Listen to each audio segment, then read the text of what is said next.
अगर मैं आपसे पूछूं, फुटबॉल का सबसे महान देश कौन सा है, ज्यादातर लोगों के जहन में सिर्फ एक ही नाम आएगा, ब्राजील। एक ऐसी टीम जिसने दुनिया को फुटबॉल खेलना नहीं, फुटबॉल से प्यार करना सिखाया।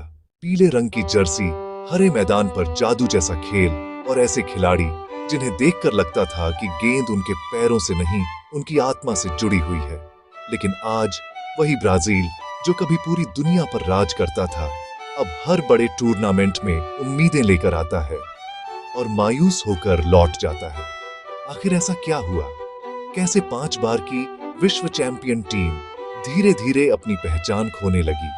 क्या आधुनिक फुटबॉल ने ब्राजील को पीछे छोड़ दिया या ब्राजील खुद अपनी विरासत से दूर चला गया?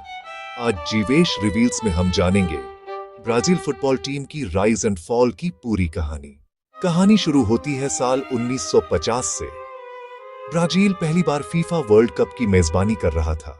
रियो डी जेनेरियो का मराकाना स्टेडियम करीब 2 लाख दर्शकों से भरा हुआ था। पूरा देश जश्न मनाने के लिए तैयार था। ब्राजील को केवल ड्रॉ की जरूरत थी, लेकिन सामने था छोटा सा देश, उरुग्वे।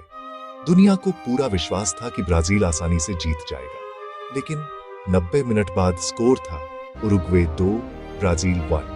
पूरा स्टेडियम कुछ सेकंड में कब्रिस्तान जैसी खामोशी में बदल गया। इस घटना को इतिहास में मरकनाजो कहा जाता है। कहा जाता है कि इस हार के बाद कई लोगों ने सदमे में अपनी जान तक दे दी। ब्राजील की पूरी राष्ट्रीय पहचान हिल गई और इसी हार ने एक नए ब्राजील को जन्म दिया।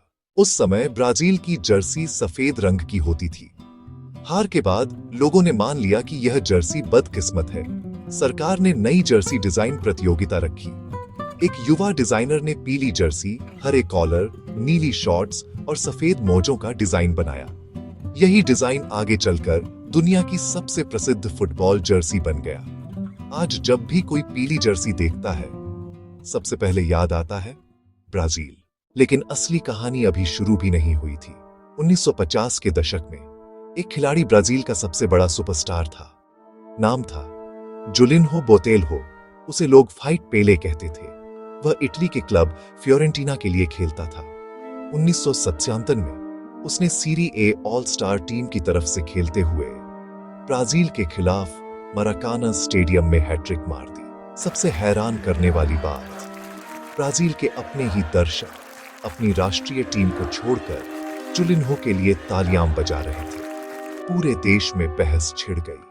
क्या कोई खिलाड़ी देश से भी बड़ा हो सकता है? विडंबना देखिए, कुछ ही महीनों बाद एक 17 साल का लड़का आया जिसका नाम था पेले, और दुनिया हमेशा के लिए बदल गई। 1968 वर्ल्ड कप, स्वीडन।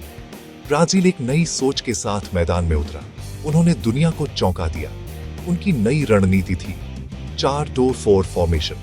आज यह सामान्य लग सकती है, लेकिन उस समय यह फुटबॉल की सबसे क्रांतिकारी रणनीति थी।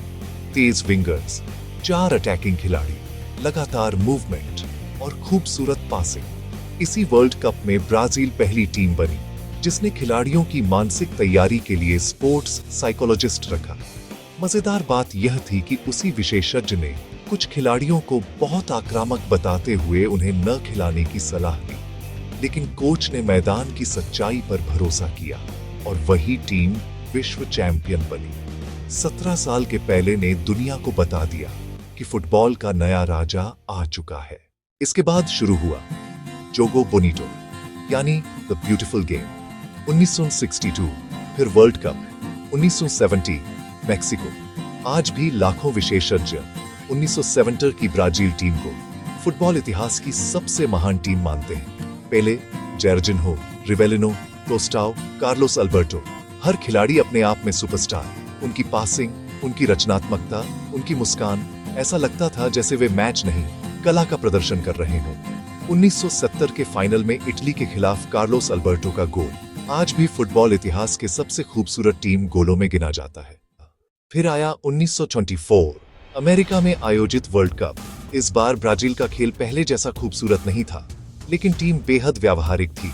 रोमारियो और बेबेटो की जोड़ी ने ब्राजील को चौथा विश्व कप दिलाया। 1944 की एक और खास बात, ब्राजील ने उत्तर अमेरिका में विश्व कप जीता।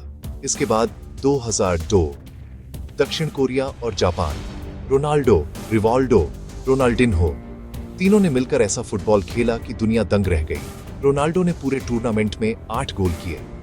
फाइनल में जर्मनी को हराकर ब्राजील 5वीं बार विश्व चैंपियन बना और आज तक ब्राजील दुनिया की एकमात्र राष्ट्रीय टीम है जिसने 4 अलग-अलग महाद्वीपों में विश्व कप जीता है। यूरोप 1958, दक्षिण अमेरिका 1962, उत्तर अमेरिका 1970 और 1994 और एशिया 2002। यह रिकॉर्ड आज भी कोई दूसरी टीम नहीं बना पाई है। लेकिन यहीं से कहानी बदलनी शुरू हुई। पहले ब्राजील के बच्चे रेत, गलियों और मिट्टी के मैदानों में खेलते हुए बड़े होते थे। वहीं से निकलता था असली जादू। आज स्थिति अलग है। ब्राजील के सबसे बड़े खिलाड़ी कम उम्र में ही यूरोप चले जाते हैं। कई खिलाड़ी यूरोप की अकादमियों में विकसित होते हैं। आधुनिक फिटनेस, स्ट्रक्चर, टैक्टिकल ट्रेनिंग सब कुछ शानदार है, लेकिन धीरे धीरे ब्राजील की पहचान जोगो बोनीटो कम होने लगी। कई फुटबॉल विशेषज्ञ मानते हैं कि आज का ब्राजील तकनीकी रूप से मजबूत है, लेकिन पहले जैसी रचनात्मक स्वतंत्रता अब कम दिखाई देती है। फिर आया 2014 वर्ल्ड कप और मेजबान फिर से ब्राजील। पूरा देश उम्मीद कर रहा था कि 1950 का दर्द खत्म होगा, लेकिन सेमीफाइनल में सामने थी जर्मनी। नतीजा जर्मनी 7, ब्राजील 1। विश्व कप इतिहास की सबसे शर्मनाक हारों में से एक। पहले 29 मिनट में ही 5 गोल। स्टेडियम में बैठे लाखों दर्शक रो रहे थे। टीवी पर दुनिया स्तब्ध थी। यह सिर्फ एक हार नहीं थी, यह एक युग के टूटने की आवाज थी।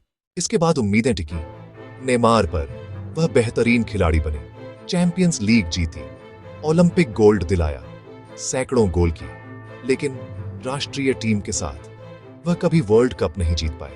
2018 बेल्जियम से हार, 2022 क्रोएशिया से पेनल्टी शूटआउट में हार। हर बार ब्राजील के करोड़ों सपने टूटते रहे। लेकिन क्या ब्राजील खत्म हो चुका है? बिल्कुल नहीं। आज भी उनके पास दुनिया के सबसे प्रतिभाशाली खिलाड़ी हैं। Vinicius Junior, Rodrygo, Raphinha, Endrick. नई पीढ़ी तैयार है। सवाल सिर्फ इतना है, क्या वे फिर से ब्राजील की पुरानी पहचान जोगो बोनीटो वापस ला पाएंगे? और अब कुछ ऐसे रोचक तथ्य जो शायद आपने पहले कभी नहीं सुने होंगे। ब्राजील आज तक वर्ल्ड कप के हर संस्करण के लिए क्वालिफाई करने वाली एकमात्र टीम है। पेले ने अपने करियर में 3 वर्ल्ड कप जीते, जो आज भी एक अद्वितीय उपलब्धि है। 1968 की टीम ने खेल विज्ञान, मनोविज्ञान और आधुनिक रणनीति का ऐसा मिश्रण किया जिसने आगे आने वाली राष्ट्रीय टीमों के सोचने का तरीका बदल दिया। ब्राजील की राष्ट्रीय टीम को सिलेक्शन कहा जाता है, जिसका अर्थ है चुनी हुई टीम। यह सिर्फ एक नाम नहीं, बल्कि पूरे देश के गर्व का प्रतीक है। दिलचस्प बात यह भी है कि ब्राजील की महिला फुटबॉल टीम ने भी दुनिया को कई महान खिलाड़ी दिए, जिनमें मार्टा को अक्सर महिला फुटबॉल की सबसे महान खिलाड़ियों में गिना जाता है। और शायद सबसे प्रेरणादायक तथ्य, ब्राजील ने सिर्फ ट्रॉफियां नहीं जीती, उसने पूरी दुनिया को यह सिखाया कि फुटबॉल केवल एक खेल नहीं, एक भावना भी हो सकती है। शायद इसलिए आज भी जब कोई बच्चा गली में नंगे पैर फुटबॉल खेलता है, जब कोई खिलाड़ी बिना डरे ड्रिबलिंग करता है, जब कोई गोल सिर्फ जीतने के लिए नहीं बल्कि खूबसूरती से करने की कोशिश करता है, तो कहीं ना कहीं ब्राजील अब भी जिंदा है। ट्रॉफियां वापस आ सकती हैं, रिकॉर्ड टूट सकते हैं, लेकिन जोगो बोनीटो वह हमेशा अमर रहेगा।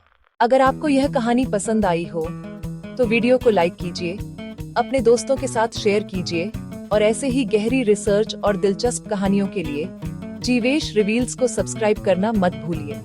मिलते हैं अगली रहस्यमयी और रोमांचक कहानी के साथ। धन्यवाद।